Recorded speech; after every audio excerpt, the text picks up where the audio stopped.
있는 제목으로 하나님의 말씀을 나누도록 하겠습니다. 요즘 심리학 용어 중에서 자주 등장하는 개념 중에 회복 탄력성이라는 그런 개념이 있습니다. 아마 많은 분들이 아실 텐데요. 이 회복 탄력성이라는 개념은 크고 작은 그리고 다양한 역경과 시련이나 혹은 실패에 대한 인식을 도약의 발판으로 삼아 더 높이 뛰어오를 수 있는 마음의 근력을 의미를 합니다. 예를 들면 마치 공을 바닥에 아주 강하게 내리튕기면 그의 힘의 반작용처럼 공이 높게 튀어오르는 것처럼 마찬가지이지요. 그리고 고무와 같은 것을 손가락으로 꾹 눌러봤을 때 들어가지만 다시 금세 회복되어지는 것과 같은 것을 설명을 합니다. 우리가 위인들의 인생을 보면 역경과 실패와 그리고 어려움 속에서도 그것들을 이 회복 탄력성으로 더욱 열심히 노력하여 성공을 거둔 많은 위인들의 인생을 들어서 알게 되죠. 그리고 그런 위인들의 모습을 보면 많은 도전이 됩니다. 신앙의 영역으로 가져와 보면 성경에 기록된 많은 하나님의 사람들도 그와 같은 신앙의 회복 탄력성이 많은 인물들을 보게 됩니다. 하나님께서 주신 연단과 시험이라는 그 고난과 어려움의 시간을 맞아서 하나님을 향한 믿음과 신뢰를 동반한 이 놀라운 회복 탄력성이 있을 때에 그 어려움과 고난의 시간을 뛰어넘어 더욱더 믿음의 성숙과 하나님의 사람으로 세워져 가는 많은 이야기들의 모습을 우리는 성경을 통해서 보게 되죠. 이처럼 회복 탄력성이 있는 사람은 삶에 다가오는 문제와 어려움들 혹은 실패가 있어도 그것들을 견디어내므로 더욱 깊은 더욱더 높은 도약을 하게 됩니다. 이와 같은 사실은 신앙의 영역에서도 마찬가지입니다. 여러분, 우리는 신앙생활을 할 때 한 가지 사실을 전제해야 됩니다. 그것은 예수를 믿어도 어려움이 찾아올 수 있는 것이 우리의 인생이다라는 겁니다. 예수를 따랐던 많은 제자들, 예수를 믿고 따르기 때문에 많은 어려움들이 그들의 인생 가운데 주어졌죠. 그리고 구약에 보면 고통으로 대표되어지는 인물 중에 욥이라는 인물도 보시면 그의 인생도 마찬가지입니다. 그리고 오늘 본문에 등장하는 이 예레미야라는 선지자 또한 자신의 인생을 볼 때 정말 하나님께 충성스러운 선지자였음에도 불구하고 자신의 인생에 대한 저주, 자신의 생애에 대한 탄식이 오늘 본문의 말씀에 등장을 하죠. 여러분, 예레미야는 정말 눈물의 선지자이면서 동시에 하나님의 말씀에 철저하게 순종했던 선지자입니다. 하나님의 말씀에 순종하여서 결혼도 하지 않고 평생을 하나님의 뜻을 따라서 헌신을 합니다. 그런데 예레미야 인생 가운데에 다가오는 결과들이 무엇입니까? 사람들의 조롱과 멸시와 비난, 그리고 하나님의 말씀을 온전히 선포함으로 말미암아 주어지는 목숨의 위협이 예레미야의 인생에 찾아왔습니다. 이런 일들이 예레미야에게 주어진 이유는 예레미야가 죄를 지어서 예레미야가 하나님의 뜻에 불순종하여서가 아니라 하나님의 말씀에 순종하였기 때문에 찾아온 거죠. 자기 민족을 향하여서 나라가 망할 것이다, 빨리 항복해야 된다라는 이런 하나님의 말씀을, 심판과 나라를 향한 메시지를 예레미야가 이야기를 할 때 이야기를 듣고 즐거워하는 사람이 있었을까요? 아무도 없었을 겁니다. 심지어 예레미야조차도 하나님의 말씀에 순종하여 하나님의 말씀을 전하지만 인간된 예레미야의 마음과 모습을 볼 때는 결코 쉽지 않았을 거죠. 그러다 보니 예레미야의 마음에 무너짐의 때가 찾아왔습니다. 그 이야기가 바로 본문의 말씀, 즉 자신의 생애를 저주하면서까지 자신의 현실에 대한 후회와 절망의 모습이 바로 예레미야의 모습입니다. 사랑하는 성도 여러분, 저와 여러분의 삶의 모습은 어떠합니까? 예수를 믿음으로 말미암아 삶의 모든 순간들이 만사 형통이십니까? 아니면 예수를 믿음에도 불구하고 예상하지 못했던 삶의 문제와 어려움들이 우리 인생 가운데에 펼쳐집니까? 때로는 전혀 예상치 못했던 어려움들이 찾아오는 것이 우리의 인생이지요. 그렇다면 우리는 삶에서 다가오는 여러 어려움들 속에서 어떠한 자세를 가져야 할까요? 서론에 이야기했던 것처럼 어떠한 회복 탄력성을 품어서 그 시간들을 넘어서 더욱더 신앙의 성숙을 이루어야 하겠습니까? 오늘 말씀의 제목처럼 삶이 우리를 힘들게 하는 순간들이 찾아온 그때에 어떻게 우리가 그 시간들을 감당해야 할까요? 오늘 말씀을 통해서 두 가지 메시지를 먼저 나누기를 원하는데요. 첫 번째는 진실된 마음으로 하나님과의 그 관계를 연결해 나가야 한다라는 겁니다. 진실된 마음으로 하나님과의 그 관계를 연결해 나가야 한다. 우리 14절의 말씀만 같이 한번 읽어볼까요? 14절의 말씀 함께 읽겠습니다. 시작. 내 생일이 저주를 받았다면 나의 어머니가 나를 낳던 날이 복이 없었다면. 아멘. 14절 한 절만 읽었지만 14절과 18절의 말씀을 쭉 내용을 보시면 결국은 그거예요. 자신이 태어난 날에 대한 저주, 자신의 인생의 날에 대한 후회, 탄식과 그런 고백이 이 오늘 본문에 나타나는 예레미야의 모습입니다. 한번 생각해 볼까요? 여러분, 예레미야는 선지자입니다. 선지자임에도 불구하고 자신의 삶에 대하여 저주를 하고 있는 이 예레미야의 심정이 어떠한 심정이었겠습니까? 본문에 나타나는 자신의 생애를 향한 저주는 예레미야가 믿음이 없어서, 예레미야가 불순종하여서, 예레미야가 교만하여서, 예레미야가 몰라서가 아니라 하나님 앞에 진솔한 자신의 마음의 상태를 지금 털어놓고 있는 겁니다. 예레미야 얼마나 힘이 들었을까요? 얼마나 힘이 들면 자신의 출생과 인생 자체를 저주할까요? 여러분, 예레미야 생각을 해보면 참 억울하겠죠. 하나님의 말씀에 순종하여서 그대로 행하였는데 자신에게 찾아온 결과는 가까운 고향 사람들을 비롯하여서 모든 사람들이 예레미야 이야기를 무시합니다. 그리고 말도 안 되는 소리를 한다라면서 예레미야를 무시하죠. 심지어 감옥에 갇히는 등 목숨을 위협받는 순간도 순간순간 찾아옵니다. 또한 사랑하는 나라와 민족을 사랑하는 선지자였죠. 그러다 보니 사랑하는 민족을 향하여서 심판과 회개 메시지를 전하는 예레미야의 심정이 결코 편했을까요? 그렇지 않습니다. 그로 인하여서 가까운 이웃을 비롯한 많은 사람들에게 온갖 조롱과 핍박과 어려움의 시간을 감당하는 것이 바로 예레미야의 상태였죠. 여러분, 연예인들이 한창 인기가 있을 때 조심해야 되는 것이 무엇인지 아십니까? 댓글을 보지 않는 거예요. 왜냐하면 아무리 사람들이 환호해주고 박수를 쳐주고 부러워하는 연예인들도 반대로 그 연예인을 싫어하는 사람들이 존재하거든요. 그러다 보니까 연예인의 어떤 기사가 달릴 때 이유 없는 비방의 댓글들이 많이 담겨요.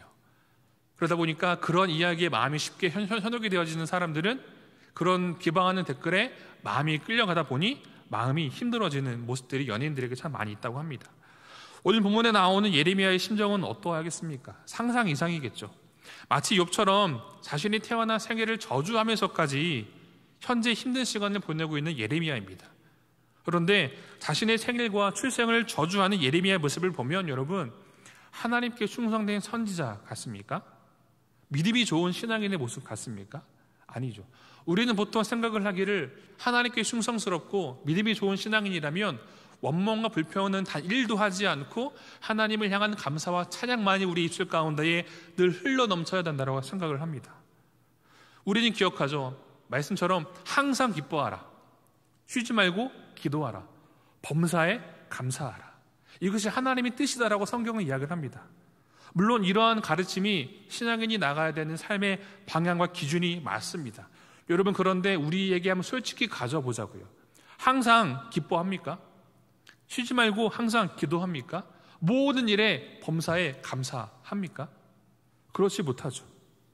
여러분, 예상치 못했던 일로 인하여서 일가족을 잃은 사람이 있다면 그에게 가서 그럼에도 불구하고 하나님께 감사해야 됩니다. 그럼에도 불구하고 하나님을 찬양해야 됩니다 라고 말할 수 있습니까? 설령 그런 이야기를 듣는다 할지라도 그 사람이 그런 상황 속에서 정말 마음에서 우러나오는 하나님을 향한 감사와 기쁨이, 찬양이 나올까요? 만약 우리에게 그런 순간들이 찾아온다면 우리는 그런 고통 속에서 감사와 찬양을 올려드릴 수 있겠습니까? 하나님, 이런 고통을 주시니 감사합니다. 하나님, 이런 나에게 어려움을 주시니 감사합니다. 신실하신 하나님을 찬양합니다 라고 마음에서 우러나오는 고백을 올려드릴 수 있을까요? 쉽지 않습니다. 왜냐하면 우리는 가깝게 우리의 모습을 보면 작은 억울함과 불평의 이야기만 우리들에게 들려와도 그로 인하여서 마음의 파도가 요동치는 것이 우리의 모습이죠. 이처럼 예레미야나 그리고 다른 본문에 나오는, 다른 성경에 나오는 욥이나 이러한 극심한 상황에 처하게 될 때 처음부터 하나님을 향한 감사와 찬양이 나오지는 않았습니다. 시간이 필요했어요. 모든 인간도 마찬가지입니다. 여러분, 예수님도 그러한 비슷한 경험을 하시지 않으셨습니까? 십자가에 달리셨을 때 가상칠언 중에 무엇이라 말씀하시죠? 엘리 엘리 라마 사막다니, 나의 하나님이여 나의 하나님이여 어찌하여 나를 버리시나이까. 신성모독 아닙니까? 아니죠. 예수님이 한 이야기는 신성모독이 아니라 하나님을 향한 철저한 울부짖음이에요. 또한 시편을 보면 시편은 항상 하나님을 향하여서 신실함과 기쁨과 행복과 즐거움만을 이야기하는 노래가 아니에요. 인생의 희노애락이 시편 가운데 다 담겨 있거든요. 화가 나기도 하고 슬픔이 있기도 하고 억울함이 있기도 하고 그런 것들을 하나님께 솔직히 고백하는 모습들, 원수가 잘 되는 것을 보고 힘들어하고 자신의 삶에 대한 어려움과 낭만함이 있을 때, 억울함이 있을 때 그 가운데 하나님을 향한 탄원의 시가 시편의 한 부분입니다. 우리의 삶도 마찬가지이지요. 삶이 너무나 힘들고 어려우면 탄식과 눈물이 나올 수밖에 없습니다. 우리의 신앙과 인생은 항상 아름다운 운율이 될 수는 없어요. 때로는 어려움과 통곡과 울부짖음으로 인한 하소연으로 인한 쉼표가 우리에게 찍힐 때가 있다는 거죠. 그렇다고 하여서 그런 우리의 인생이 믿음이 없는 사람일까요? 하나님을 믿지 못하는 불신앙의 사람일까요? 절대로 그럴 수가 없습니다. 우리가 그런 사람들을 볼 때 그 사람의 그러한 모습은 불신앙으로부터 비롯되었다라고 함부로 이야기해서는 안 됩니다. 중요한 것은 이것이죠. 진실된 마음으로 하나님과 연결된 시간이 필요하다라는 거예요. 예레미야가 자신의 생애를 저주하고 자신의 삶에 대해서 부정하는 이 이야기는 믿음이 없어서, 선지자임에도 불구하고 믿음이 없어서 그런 이야기를 하는 것이 아니라 하나님을 향한 원망과 불평이 때로는 하나님을 너무나 잘 믿기 때문에, 하나님이 너무나 어떤 분이신지 잘 알기 때문에, 하나님과의 관계가 친밀하기 때문에, 하나님을 너무나 붙잡고 싶기 때문에 그러한 통곡과 울부짖음이 예레미야에게 있었고 우리에게도 필요하다라는 거죠. 이처럼 예레미야든 욥이든 예수님이든 그러한 하나님과의 친밀함 속에서 그러한 시간을 감당하였다라는 것을 우리는 기억해야 합니다. 여러분, 자녀가 항상 부모님들을 향하여 효도합니까? 아니죠. 부모의 마음을 기쁘게 할 때는 평균적으로 1년에 2번인 것 같아요. 부모님 생일, 생신, 어버이날. 그 외에는 항상 부모의 근심과 항상 부모의 아픈 손가락이 자녀들이죠. 대부분의 자녀들은 부모를 향하여 어리광과 투정 혹은 대놓고 도와달라고 말은 하지는 않지만 힘든 부분들을 부모님들에게 어필을 합니다. 그러면 자식들의 그런 이야기들을 부모님이 들었을 때 어떻게 합니까? 부모된 자신이 할 수 있는 모든 것들을 다 동원합니다. 자신이 할 수 있는 모든 것들을 다 동원하여서 자녀의 눈물과 아픔을 닦아주죠. 아니, 거기에 멈추지 않고 자녀의 눈물과 아픔을 부모님 스스로의 아픔과 눈물로 가져오십니다. 사랑하는 성도 여러분, 하나님은 이처럼 예레미야의 생일 저주를 허용하십니다.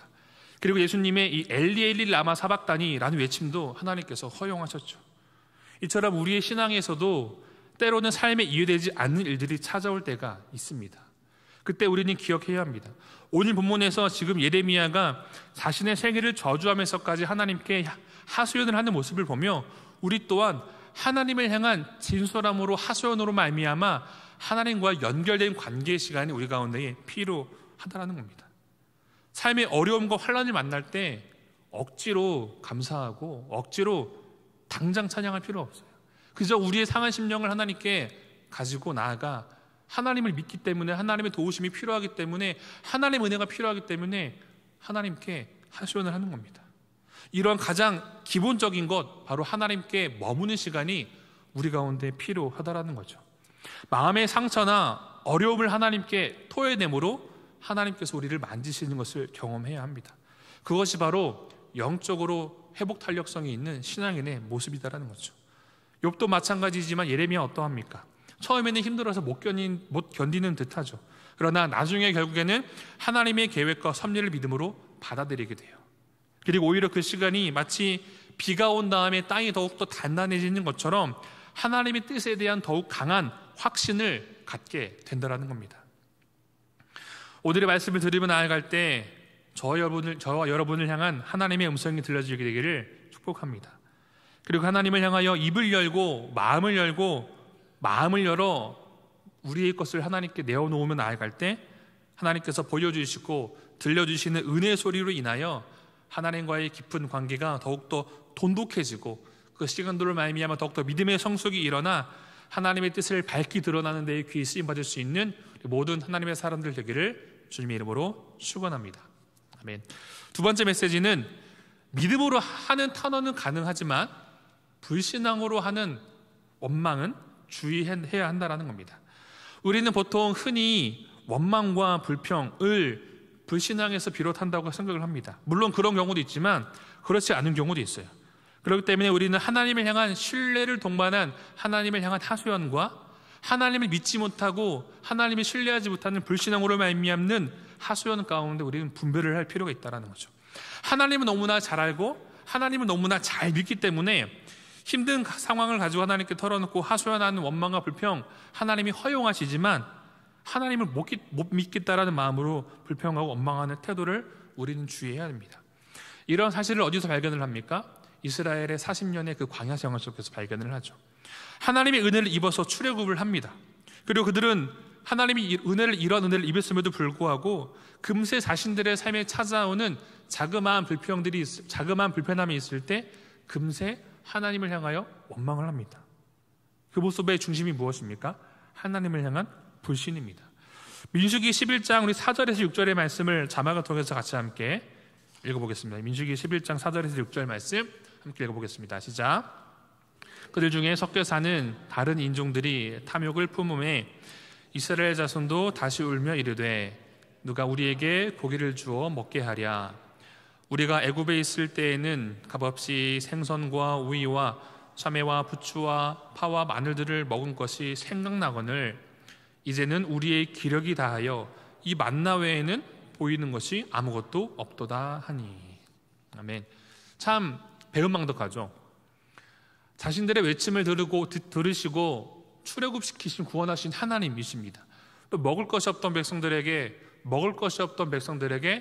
만나와 배출하기로 또 반석에서 물을 내어서 먹이시고 입히신 하나님이시죠. 이처럼 자신의 고통의 소리를 들으시고 구원해 주시고 약속의 땅으로 인도해 주시는 하나님이신데 이미 경험한 그 하나님을 은혜를 잊어버린 채 지금 자신들에게 있는 그 작은 불편함을 인하여서 하나님을 원망을 합니다. 또한 가나안의 정탐꾼의 이야기는 어떠합니까? 12명의 정탐꾼 중에서 갈렙과 여호수아만을 제외한 나머지 10명의 모든 정탐꾼들이 같은 이야기를 하죠. 이들의 불평의 초점은 무엇입니까? 출애굽 자체가 잘못되었다라는 거예요. 하나님이 괜히 쓸데없는 일을 하셔가지고 그냥 노예였지만 편안하게 거기서 그냥 살 수 있었는데 하나님이 괜히 오지랖피셔가지고 우리를 이렇게 힘들게 했다라는 어리석은 이야기죠. 그러한 하나님을 믿을 수 없다라는 거예요. 하나님이 자신을 이렇게 어려움 속에 던졌다라는 거죠. 그 하나님의 약속을 믿지 못하겠다라는 겁니다.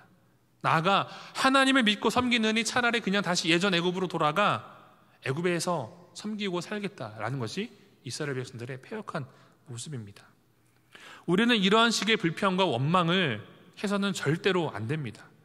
이는 하나님의 마음을 아프게 드리는 것은 당연하고 하나님을 떠나게 하는 것이고 하나님을 거역하는 것입니다. 그리고 우리의 그런 불평과 원망 속에 누가 찾아옵니까? 사단이 찾아옵니다. 우는 사자같이 두루 다니며 삼킬 자를 찾는 사단이 우리를 잠식하죠. 이러한 불평과 불만의 초점은 결국은 이거죠. 하나님의 은혜를 잊어버렸을 때. 이스라엘 백성들은 이미 하나님께서 자신들에게 베풀어 주신 은혜를 경험하고 맛보았음에도 불구하고 자신들의 뜻과 생각과는 다르게 흘러가니까 그로 인하여서 불평과 불만이 생긴 거예요. 예레미야 경우도 어떠합니까? 물론 예레미야는 불신앙으로 비롯한 원망과 불평은 아니지만 여러분 예레미야도 사람이잖아요. 어느 사람이 억울하게 욕먹고 불편한 소리를 듣는 것을 좋아할까요? 그런 사람은 존재하지 않습니다. 예레미야의 사람들의 생각은 자신들의 민족들을 향한 심판의 메시지와 그로 인한 조롱과 핍박이 있을 때 억울했죠. 하나님을 위하여 그 일을 한다고 했는데 인간된 자신의 모습이 있었기에 불평과 원망으로 자신의 세계를 저주하고 있는 거예요. 물론 불신앙이 아닌 하나님과의 친밀한 관계 속에서 비롯된 것이죠. 말씀을 준비하면서 한 인물이 떠올랐습니다. 제가 설교 때 한두 번 좀 나누었던 지인의 이야기인데요. 10달 동안 뱃속에 품었던 아이를 출산하는 과정 중에 병원 측의 실수로 잃었습니다. 정말 그의 마음의 상처, 상심은 상상조차 되지 않을 정도로 많이 어려웠겠죠. 그런데 그분은 정말 하나님을 예배하는 예배자였고 많은 사람들 앞에서 정말 누가 보더라도 예수님 믿는 사람이구나 라는 것을 보이는 정말 삶의 예배자였던 분이었습니다. 그런데 그분이 예배 인도자였거든요. 그런데 그 사건이 생기고 나자 그분이 가장 먼저 할 수 없게 된 것이 예배 인도였어요. 왜냐하면 예배 인도자는 어쨌든 간에 하나님의 신실하심을 선포하고 찬양해야 되거든요. 하나님은 신실하십니다. 하나님은 사랑이십니다. 하나님은 우리를 가장 선하고 바른 길로 인도하십니다라는 고백과 선포가 예배 인도자에게 필요한데, 자신에게 다가오는 그 삶의 어려움들을 보니 머리로는 배워서 알고 그렇게 고백을 하고 선포를 하였지만 그게 쉽게 받아들여지지 않았던 거죠. 그래서 하나님을 향한 일종의 어떻게 보면은 약간 시위 같은 거지만 예배 인도 자리를 내려놓고 기도도 하지 못하고 찬양도 하지 못하고 말씀도 못 받더라고요.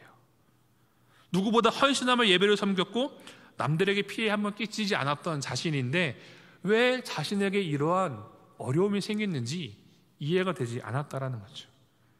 그리고 그 가운데 때로는 하나님을 향한 원망으로 예배 인도를 하지 않고 내려놓는 모습으로 하나님께 나름의 시위를 했죠.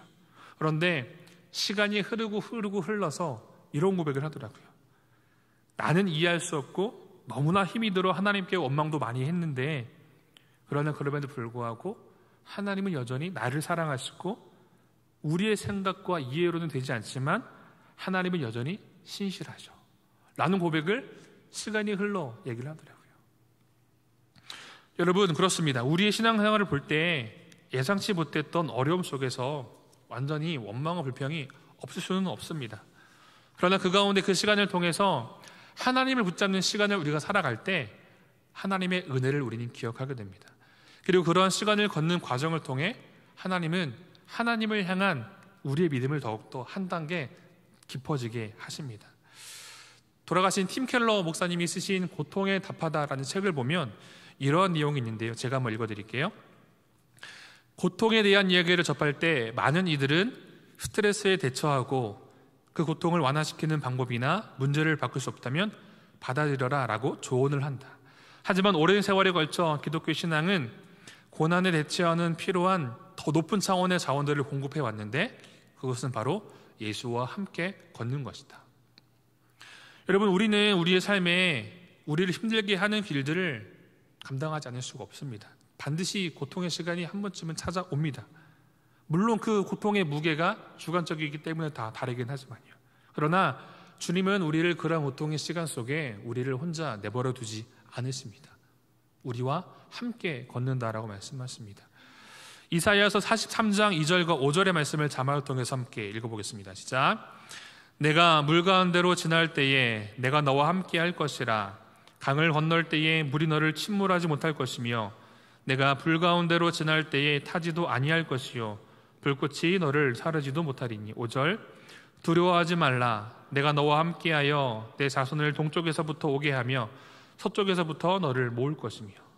또 시편 23편 4절의 말씀을 보시면 너무나 유명한 말씀이죠. 함께 읽겠습니다. 시작.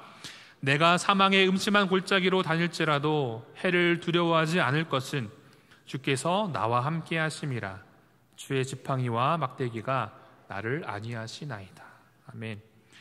우리 인생 가운데 찾아오는 고난과 어려움들을 떠올려 보면 우리 혼자라고 여긴다면 그 시간들을 감당할 수가 없습니다. 시마다 때마다 일어서고자 해도 금세 사망과 어둠의 그늘이 우리를 짓누르며 넘어지게 합니다. 그러나 그 가운데 하나님의 은혜를 기억하고 하나님과의 관계 속에서 하나님을 붙드는 시간을 가지며 나아갈 때 하나님께서는 말씀을 통해서 우리에게 들려주십니다.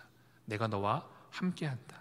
너가 물 가운데로 지날지라도 불 가운데 지날지라도 너는 혼자가 아니고 내가 너와 함께한다. 다니엘의 세 친구 이야기 아시죠? 하나님을 향한 믿음을 지킴으로 인하여서 풀무불 속에 들어갑니다. 혼자였을까요? 아니죠. 예수님께서 그들과 그 풀무불 가운데 함께 하셨어요. 그리고 예수님이 함께 하심으로 말미암아 그들이 털끝도 상하지 아니하고 하나님의 살아계심을 드러내었던 거죠. 여러분, 그런데 예수님은 이처럼 우리와 함께 하시지만 예수님은 철저하게 혼자 그 길을 걸으셨어요. 철저히 혼자 그 죄와 사망의 십자가의 무게를 짊어지셨죠. 본인은 예수님 스스로는 그런 길을 혼자 걸으셨는데 예수님이 사랑하는 우리를 향하여서는 우리를 혼자 내버려 두지 않으신다라는 거죠. 사랑하는 금호중앙교회 성도 여러분, 우리 주님은 이러한 분이십니다. 우리의 삶에 어떠한 역경과 고난이 다가와도 우리가 그 가운데 주저앉아 혼자 있게 내버려 두지 않으십니다. 그렇기 때문에 우리는 믿음으로 그 하나님을 붙잡아야 합니다. 때로는 어리광 부릴 수도 있죠. 그러나 불신앙으로 원망을 하는 것이 아니라 여전한 하나님과의 관계 속에서, 계속된 그 관계 속에서 그 시간들을 감당해야 합니다. 여러분, 남들에게 말하지 못하는 문제 혹은 기도의 제목들이 다들 있으실 겁니다. 남들에게 보일 때에는 환하게 웃고 있고 아무런 문제가 없는 듯 여기고 삶을 살아가고 있지만, 남들은 모르는, 하나님은 아시는 삶의 어려움들이 저와 여러분들에게 다들 있을 겁니다. 그런 분들에게 오늘 말씀을 통해 주시는 성령의 위로와 힘을 얻음으로 다시금 일어나 예수님을 믿는 기쁨을 빼앗게 된 인생이 아니라 붙들므로 복된 하나님의 은혜를 누리는 우리 모든 하나님의 사람들 되기를 주님의 이름으로 간절히 축원합니다.